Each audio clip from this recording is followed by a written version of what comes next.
Tatum had always believed the community theater was simply a place to become someone else. At 22, his life outside the stage was quiet and predictable. He worked at a small bookstore, spent his evenings memoizing lines, and let his wavy brown hair fall wherever it pleased until rehearsal demanded that he pin it back. On stage, however, he could escape everything: the awkwardness, the expectations, the uncertainty. Then, 3 days before opening night, everything changed. Their leading actress had come down with a brutal case of the flu, leaving the production without its female lead.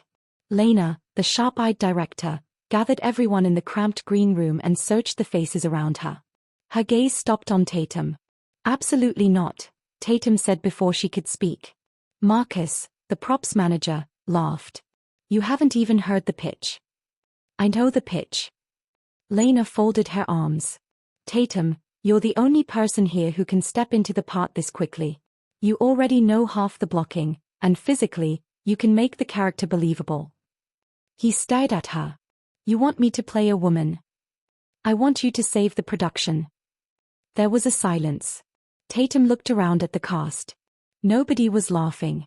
They were genuinely desperate. Finally, he sighed. "One performance," he said. Lena smiled. "That is all I'm asking." It began with a costume.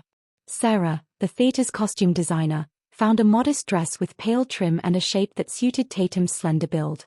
His natural brown hair was brushed, pinned, and shaped into a soft bob. Nothing about the transformation was exaggerated. That somehow made it stranger.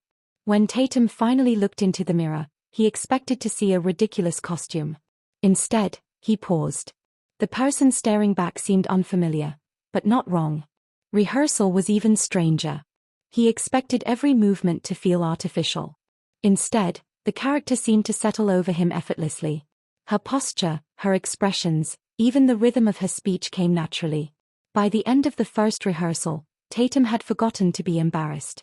During a break, he wandered backstage and caught himself in an old prop mirror. He stopped.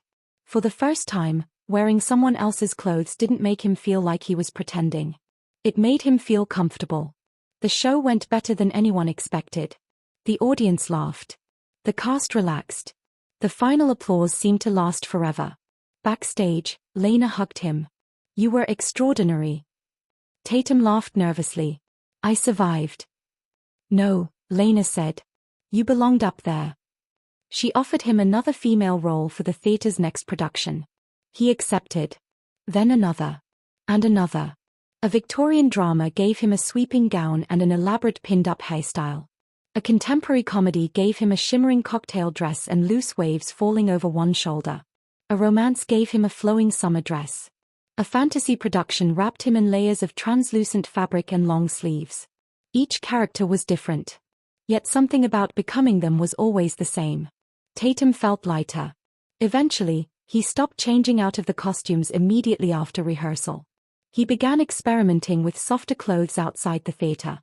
He became conscious of the way he moved, the way certain fabrics felt against his skin, and the way he wanted to present himself when nobody was watching. His friends at the theater noticed, but nobody pushed. One evening, Sarah found him sitting alone in the dressing room after rehearsal, still wearing an elaborate gown. "You're quiet," she said. Tatum looked down at the fabric gathered in his hands. "I don't think these characters are pretending anymore." Sarah sat beside him. "Maybe they aren't." That answer followed him home. That night, Tatum stood in front of his bedroom mirror wearing the dress he had forgotten to remove. He studied his reflection for a long time.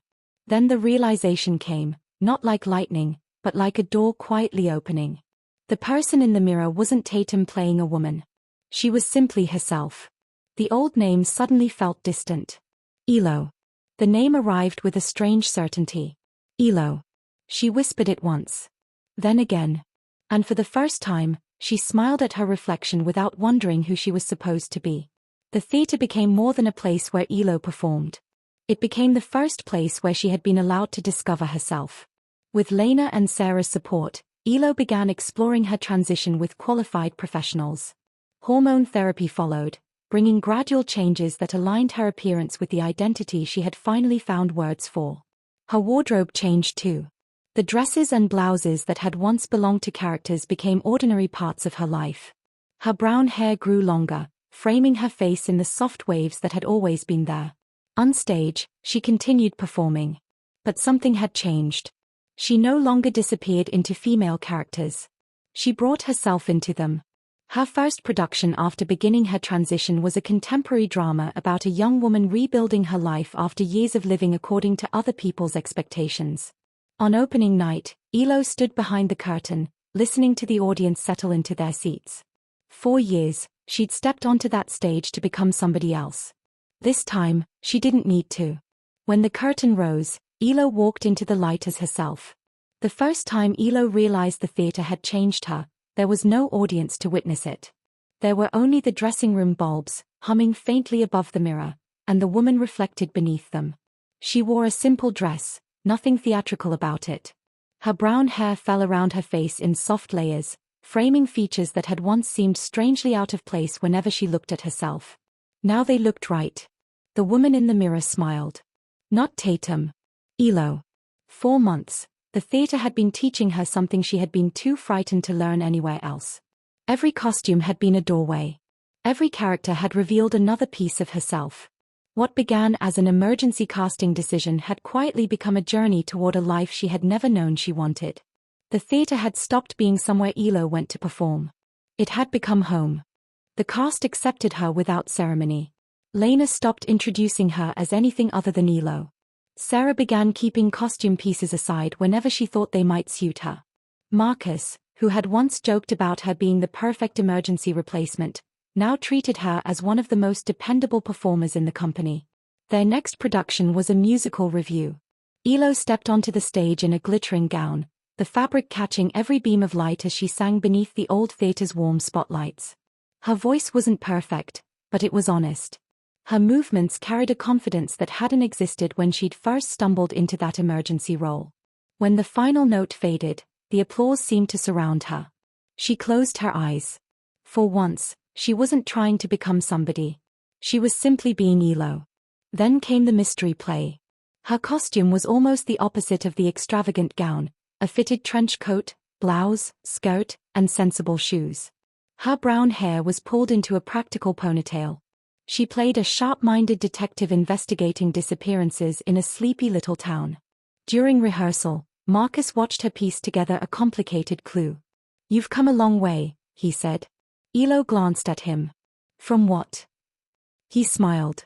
"From the person who thought playing a woman was the strangest thing we'd ever asked you to do." She laughed. "You're right. You know," Marcus added, "it looks like you've always been this way."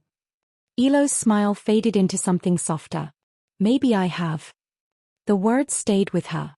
Offstage, her life had changed just as dramatically. Her closet no longer contained a collection of costumes waiting for someone else's character. Dresses, skirts, blouses, sweaters, and accessories had become ordinary parts of her everyday life. Getting dressed in the morning had become a quiet ritual. Not performance. Not disguise. Choice.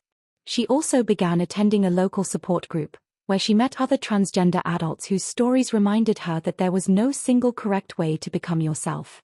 At the theater, meanwhile, opening night approached. The mystery production included a dramatic gala scene requiring Elo to transform from detective into elegant socialite in less than 3 minutes. During the dress rehearsal, disaster struck. A prop table collapsed. Fake documents scattered across the stage. For one frozen second, everyone stared. Elo didn't. She picked up one of the papers, studied it, and turned toward her stunned co-star. "So that's where you've been hiding the evidence." The crew burst into laughter. Lena nearly fell out of her chair. "Keep going," she shouted. Elo did. The accident became one of the funniest moments in the rehearsal. It was another reminder of how far she had come. She wasn't simply surviving on stage anymore. She owned it. After the production closed, Elo walked home beneath a sky crowded with stars. She was still wearing a simple dress from the final performance, though she'd removed the stage makeup hours earlier. The theater had given her characters. It had given her friends. But most importantly, it had given her a name. And now it seemed to be offering her something else. A mystery. Waiting outside her apartment was a small envelope. No return address. No name. Only a dark red wax seal bearing a symbol she didn't recognize. Inside was a single sheet of paper. Your performances conceal more than you realize. Beneath it was an address. The old stage. Midnight. Come alone. Elo read the message twice. Her first thought was that it had to be a prank. Her second was that nobody at the theater would bother with something this elaborate. Her third made her stomach tighten. Someone knew about her past. The following day, she tried to ignore the note. It didn't work. During an improvisation workshop, she and a new cast member named Riley were assigned a scene about two strangers hiding their identities from each other. The exercise was supposed to be funny. Instead, Elo found herself unsettled by how closely the fictional story resembled her own. After rehearsal, she showed Lena the note. Lena's expression changed as she read it. Don't go alone. I thought the message specifically said. I don't care what the message says. Elo smiled faintly. You're starting to sound like my mother. Good. Listen to me. But curiosity had already won. At midnight, Elo returned to the old stage. The forgotten section of the playhouse was nothing like the bright theater she knew. Dust covered the seats. Old scenery leaned against the walls. The air smelled of wood, paint, and decades of neglect. Her footsteps echoed. Then came another sound. A voice. Elo. She turned. A man stepped from the darkness. For several seconds, she couldn't place him. Then recognition struck. He had worked at the bookstore years ago, back when she was still living as Tatum. Now he held a script. I knew you'd come, he said. Elo didn't move. What do you want? To offer you a role. I already have plenty of those. This one is different. He handed her the script. Its title was simply, The Vanishing Stage. The story concerned a journalist investigating corruption connected to a forgotten theater company. But as Elo turned the pages, she noticed details that were far too specific to be fiction. Names. Dates. Places. Events. Things that had actually happened. Why me? The man looked directly at her. Because the person you're playing isn't pretending to be someone else. Elo's fingers tightened around the script. What does that mean? It means your authenticity is exactly what makes you dangerous. A noise echoed from somewhere behind them. Both turned. A door creaked. The man lowered his voice. We aren't alone. Elo's heart began pounding. For the first time, the theater felt less like a sanctuary and more like a locked room. She took the script anyway. His name was Jordan. He was a writer, and over the following days he explained that the play was inspired by real events involving corruption, missing records, and people who had spent years making sure the truth stayed buried. Elo should have walked away. Instead, she accepted the role. Rehearsals began secretly in the abandoned theater. Her character was a journalist who refused to stop investigating, even when anonymous threats began appearing around her. The parallels were impossible to ignore. Then, during one rehearsal, the lights went out. Total darkness swallowed the stage. Someone shouted. Elo froze. A second later, emergency lights flickered on. A note lay at center stage. 3 words. Stop. Or else. Nobody laughed. Lena picked up the note. This production is over. Elo shook her head. No. Lena stared at her. You don't understand. I understand perfectly. Elo looked toward the darkened audience. Someone is afraid of what this play might reveal. The production continued. On opening night, only a carefully selected audience had been invited. Elo stepped beneath the lights wearing the production's signature costume, a flowing coat over a simple dress, symbolizing the passage from secrecy into truth. The performance was extraordinary. Then, halfway through the final act, a stranger stood in the audience. This is a lie, he shouted. Security moved toward him. He pointed at Elo. You have no idea what you're exposing. Then he disappeared into the crowd. The audience sat stunned. Elo finished the scene. She finished the play. And when the curtain fell, the applause was deafening. Backstage, another envelope waited. This time there was no message. Only a key. And an address. An old library basement. Elo stared at it. She knew she should hand it to the police. Instead, she put it in her pocket. The next evening, she unlocked the basement door. Inside were shelves filled with forgotten theater records, photographs, financial ledgers, old newspaper clippings, court documents. And then she found the folder with her former name written across the front. Her hands trembled. Inside was a photograph of the original founders of the playhouse. One face looked hauntingly familiar. Not because Elo recognized the person. Because she recognized herself. The notes explained that one of the founders had secretly lived under another identity during an era when doing so could destroy a person's life. Elo sat down. For generations, someone in her family had known what it meant to live behind a mask. Perhaps that was why the theater had always felt familiar. Perhaps she hadn't discovered the stage. Perhaps she had inherited it. She brought the documents to Jordan. His expression changed as he read them. You found the missing history. And you knew it existed. I suspected. Elo looked at him. You wrote the play because of this. Yes. Then we're not finished. No, Jordan said. We're just getting started. They rewrote the production. The new version combined the theater's buried history with Elo's fictional investigation. Costumes shifted between modern clothing and echoes of the Victorian past. Scenes blurred the line between performance and memory. During one rehearsal, Elo stood in a gown resembling the costume from her very first female role. She delivered a monologue about identity. Outside, thunder shook the windows. The lights flickered. Then her phone rang. Unknown number. Elo answered. A voice whispered.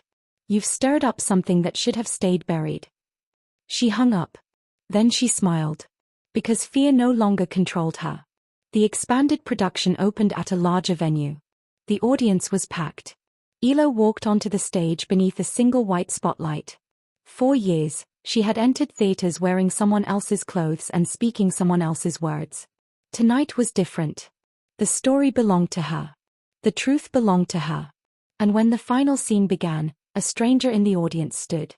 He was older, impeccably dressed, and visibly furious. He looked directly at Elo. This isn't over. Then he disappeared through the doors. The curtain fell. The audience erupted.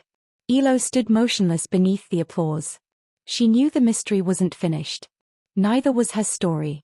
Weeks later, an offer arrived for a touring production, a fantasy epic in which Elo would play a queen. She accepted. New cities followed. New stages. New audiences. But wherever she went, anonymous messages continued to appear. Warnings. Clues. Fragments of a conspiracy connected to the old theater. During one performance, a stage light broke loose and nearly crashed onto her. Elo moved just in time. The audience assumed it was part of the show. She knew better. When she returned home, she arranged a meeting with the descendant of the people implicated in the original scandal. They met in a quiet cafe. He arrived carrying a folder. Inside were financial records, letters, and proof of embezzlement that had ruined lives decades earlier. Elo read everything. Then she closed the folder. What do you want? The truth exposed. So do I. She returned to the theater. And began writing. Not another role. Not another adaptation. Her own story. The final play would combine everything. The forgotten theater, the buried scandal, the family history, the threats, the transformation, and the woman who had emerged from behind the curtain. Elo would narrate it herself. On opening night, the theater was full. She stood backstage in a white dress patterned with intricate designs. Lena waited beside her. You ready? Elo looked toward the curtain. No. Lena smiled. Good. The best performances never start with certainty. The house lights dimmed. The curtain began to rise. Elo stepped forward. For the first time, she wasn't playing a character who had discovered the truth. She was the woman who had. And somewhere beyond the stage lights, she knew someone was watching. Waiting. Perhaps hoping she would stop. Elo lifted her chin. Then she began to speak.